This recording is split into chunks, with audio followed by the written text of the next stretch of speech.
Hello, ladies and gentlemen. Welcome to this week's episode of InFocus. The latest provocation by North Korea was one of unprecedented scale, as it launched an attack against not only military units, but on defenseless civilians in Yeonpyeong Island. It was the first of its kind since the ceasefire treaty of the Korean War, and sent shockwaves through the Korean society. Now join our experts as they discuss the North's motivations and Seoul's countermeasures after the newsreel. On Tuesday afternoon, North Korea fired dozens of artillery shells into the South Korean island of Yeonpyeong in the first attack on South Korean territory since the ceasefire agreement. 북한의 연평도 포격 행위는 대한민국에 대한 명백한 무력 도발이다. 북한 당국은 이번 사태에 대해 응분의 책임을 져야 할 것이다. The attack caused not only damages to property, but also human toll as the lives of 2 Marines and 2 civilians were lost, while 18 more people, including 3 civilians, were injured. In response to the unprovoked attack, Seoul revised its rules of engagement to enhance its counter-strike capabilities in the West Sea. Seoul's staunch ally, the United States, has rallied to its support, and a joint military exercise is planned in the West Sea. South Korea is our ally. It has been since the Korean War, and we strongly affirm our commitment to defend South Korea as part of that alliance. Although the U.S. and South Korea are calling on China's support in taking North Korea to task, China is showing reluctance to condemn the attack. 我们注意到有关报道，对事态表示关注。有关情况有待核实。我们希望有关方面多做有利于半岛和平稳定的事情。 This attack came amidst heightening tensions following the rebuilding of North Korea's nuclear facilities and is expected to further jeopardize the situation on the Korean peninsula.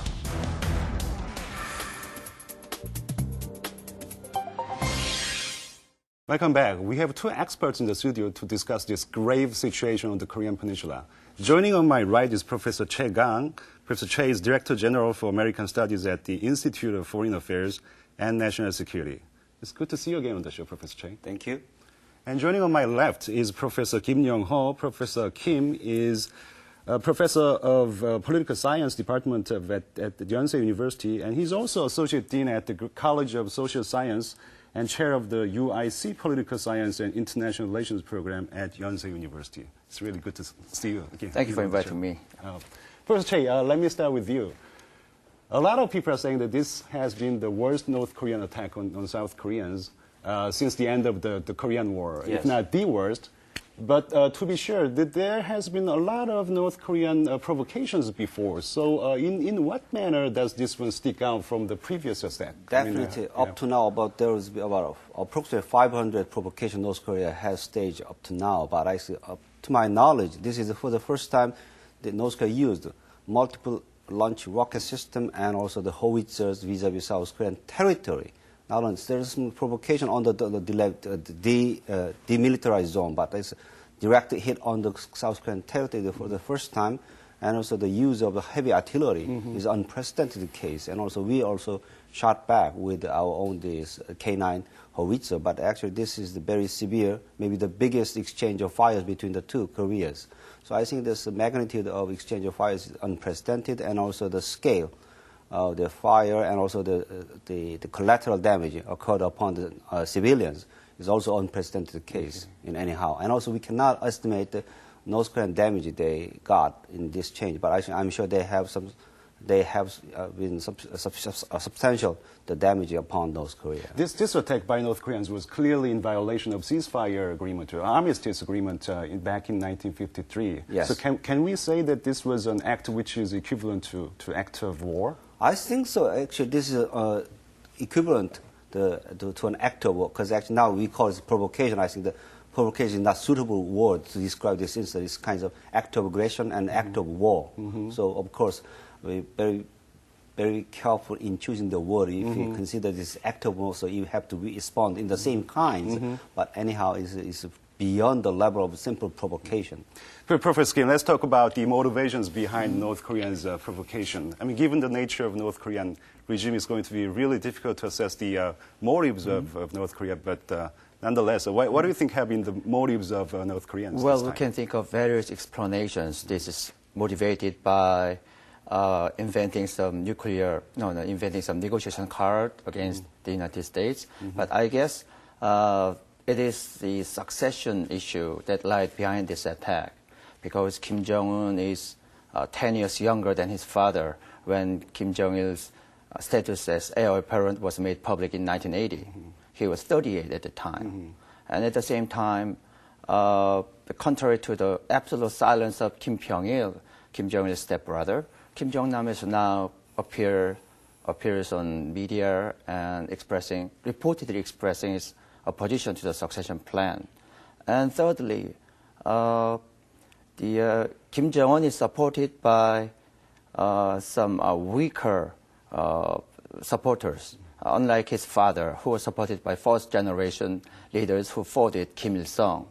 So the Kim Jong-un's supporters lack military experience or legitimized charisma that control the military. So for consolidating Kim Jong-un's status as the military leader in the era of military-first politics, they need to do something that would please the war-prone, military-minded young officers. That's the motivation, I guess. Okay, so this really has more to do with the internal situations of North Korea. Kim Jong-il wants to legitimate his succession plan, the transfer of leadership to Kim Jong-un, because in crisis situation, there's a tendency for mass public to rally behind the political leaders. So he's intentionally creating this crisis situation. How valid is this interpretation? I think that's quite valid, but I like to add a couple of more points North Korea can have, what kinds of motivation they have behind this incident. Like, first of all, I think, because actually this is the way to get the U.S. attention on the problem, because North Korea has been demanding the bilateral talks with the United States in conclusion of peace agreement between the two countries. So I think that before that, so actually North Korea usually stage a kind of provocation to enhance attention, to highlight the necessity of unless you come back to the negotiation table, unless you agree upon this kind of peace treaty. But the U.S. and South Korea, they made it abundantly clear that there's not going to be any rewards for bad behavior. That's why, because they try to enhance this tension. So trying to up the ante. Up the ante. And also second reason, another reason, for example, North Korea has been demanding kinds of the provision of humanitarian assistance from South Korea. So actually because it seems to me that the inter-Korean relation has been taken by South Korea, not by North Korea. So it is rather North Korea's strategy to take initiative back in their own hands. So who controls the situation? Not South Korea, but North Korea. They try to calculate. They may be calculating that kind of scheme to reverse the trends. Who is getting the upper hands in dealing with all these issues. So, and in addition to domestic consideration, but also the other two considerations you should take into account. North Korea wants to show up the Kim Jong-un's capability as the military leader. At the same time, they want to demonstrate Kim Jong-un's capability to pull United States onto the negotiation table. Right, exactly. Yeah, that's the basic idea. Do you think they can accomplish this objective by relying on these scare tactics?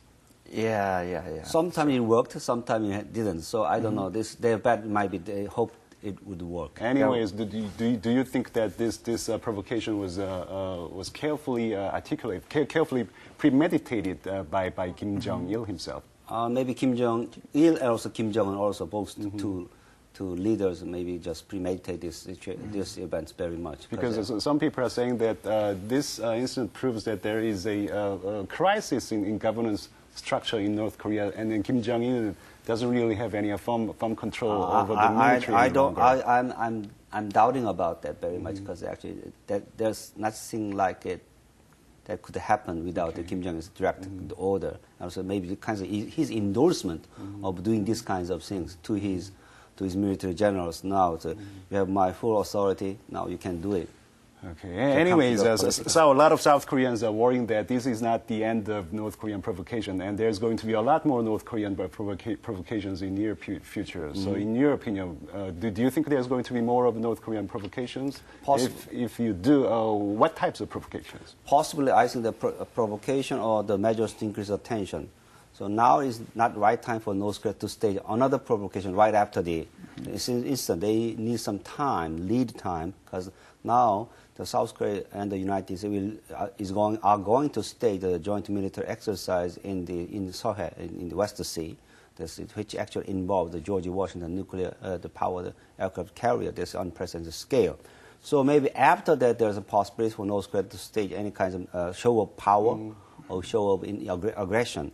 Maybe that includes the possibility of staging a third nuclear test. Of course, the probability is quite low, but my speculation, maybe they try to stage a missile test again. That's a follow-up measure, and also maybe enhance the military preparedness to pressure South Korea on the direction. So it's kind of a chicken game. Who has guts?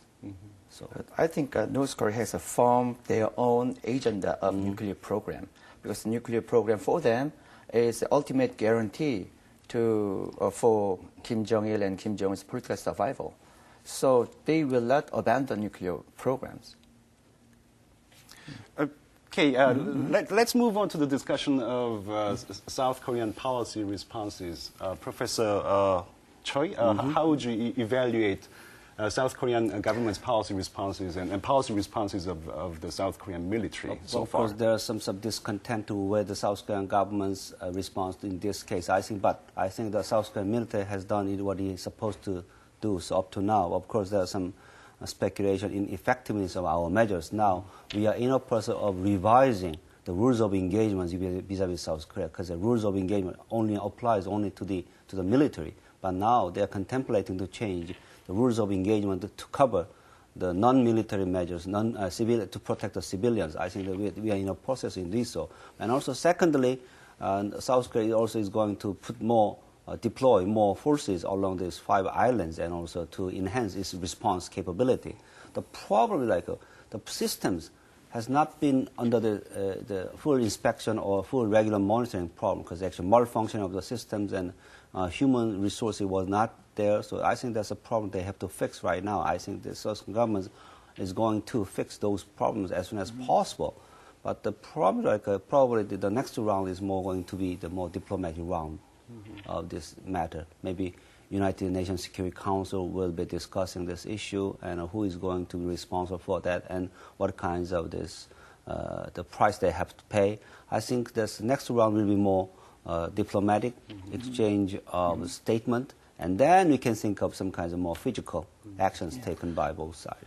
But the critics are saying that South Korean army, took like 30 minutes to return the fire, and a lot of critics are saying that we should have retaliated by relying on aerial bombing. What do you think about that critic? What is more serious is that the South Korean army appears to be incompetent in responding to repeated North Korean provocation. And I guess we have to develop some kind of mechanism to manage the full North Korea risk. Because right after the sinking of Cheonan, we conducted some kind of military exercise. That exercise was centered on anti-submarine operations, because there was a torpedo attack. Now we are thinking of deploying some advanced defense mechanisms and some sort of artillery increasement, because there was an artillery attack. But the North Korea now appears to have mobilized very unprecedented, a very unpredictable form of provocations. So we have to take about 2 steps ahead. So we have to develop some kind of mechanism to predict the various forms of provocations, from mere crossing of NLL to more unprecedented form of actually, previously, when we talked about our countermeasures to the North Korea's provocation, was intended to increase our capability to respond to North Korea's asymmetrical threats.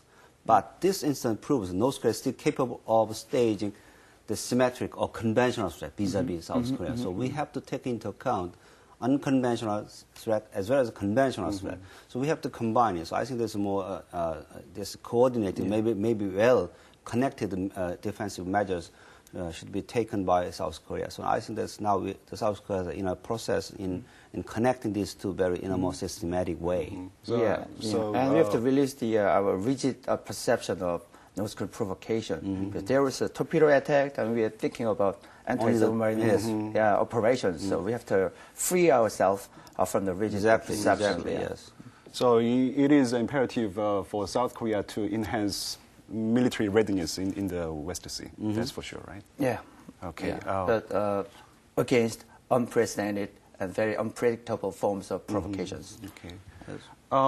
There's going to be a joint military exercise between the United States and South Korea, once again in the West Sea. What will be the effect of this joint military drill? I'm sure the involvement of U.S. nuclear-powered aircraft carrier George Washington has this quite symbolic meaning. And also, I think it was designed or planned in previous case to carry out anti-submarine operation mission very much. But I think because of this Yeonpyeong-do incident, I think they are going to put more emphasis on the air and the sea battle. So it's more coordinated, not only the underwater, but surface and also in the air, vis-a-vis possible targets. So I think this maybe number of target will be increased. I mean, not real targets, target for exercise purpose increase. And also there is some more added elements like I'm not so sure whether there will be a kind of amphibious landing exercise or not. That's another possibility. And also maybe in addition to that, the counter battery, there's a counter artillery operation maybe contemplate among the things. Not especially the use of physical the munition, but also maybe the command post exercise, whether there's counter battery, the reconnaissance plan or systems will work or not. Maybe that kinds of things we can think of. This will send a very strong signal toward North Korea, I'm sure. But I think, of course, we have to take it into account what would be Chinese response to that. China has been opposing this joint military exercise, combined the joint military exercise between ROK and the United, especially in the West Sea. So, but despite all that fact, we are going to proceed what we have been planning for. Speaking of China's attitude, Professor Kim, China's role has been a recurrent theme of our show whenever we talk about the future of North Korea. And it seems that China's role is going to be very crucial in resolving the current crisis. So what has been China's position about this issue? We have to see China's response to the future joint military exercise from a broader perspective, because China is a superpower country and the United States is also managing its global security policy. So for them, the Korean Peninsula is only a part of their global agenda. So I guess the joint military exercise for China is viewed as a response to the military exercise under the flag of SCO, the Shanghai Cooperation Organizations. We have to put the broader aspect into the Korean Peninsula. There was around Korea, there is confrontation between two alliances, one led by China and Russia under the flag of SCO, and the other led by United States and Japan. And the Korean Peninsula already in between. So Chinese response would be very abstained this time, but they will not accept the increased United States military role in this area. That's quite sure. Okay. Of course, China would be opposing the extended U.S. role in the region. But anyhow, this military exercise was designed to deliver a clear message towards North Korea, not towards China. Of course, but the problem, the Chinese perception is quite different than we expect. So we have to persuade China. This exercise and the efforts to enhance our defense posture is not designed to the China. It's designed to deter North Korea further provocation. So I think there's be a more in-depth dialogue between China and the United States, and also between China and South Korea very much. But how can we persuade China? I mean, is it possible at all? Because it seems to me that Chinese are being very, very ambivalent this time, as it has been with the China instance, maybe even siding with the North Koreans this time. Not siding, rather abstaining from taking any side at this point of time. Of course, just China tries to minimize collateral damage of this incident upon the other issues. China put much more emphasis, like, for example, six-party talks on those kind of nuclear issue and peace and stability, and all those are related to the economic prosperity of China. They need to have at least double-digit economic growth to maintain domestic stability. Yeah. So to persuade China, it is essential for us to maintain the common position among the concerned parties, especially among all the key parties, United States, South Korea, Japan, EU, maybe other key members of international community should stand out together on the same page. So China would take that as kinds of diplomatic pressure upon themselves. And also China, but the pressing China is not the right direction. Maybe persuasion of China. We should emphasize China's role as an important player to make a stability and peace on the Korean Peninsula more stable and consolidated. So I think this is just, we have to have the, first of all, create kinds of common mood among ourselves, and then ask China to join us, not just press China to join us. So I think that's quite a delicate issue. How can you do it? But of course, it's quite difficult issue. But also we have to understand Chinese dilemma also. Everybody is concerned with the peace and stability on the Korean Peninsula.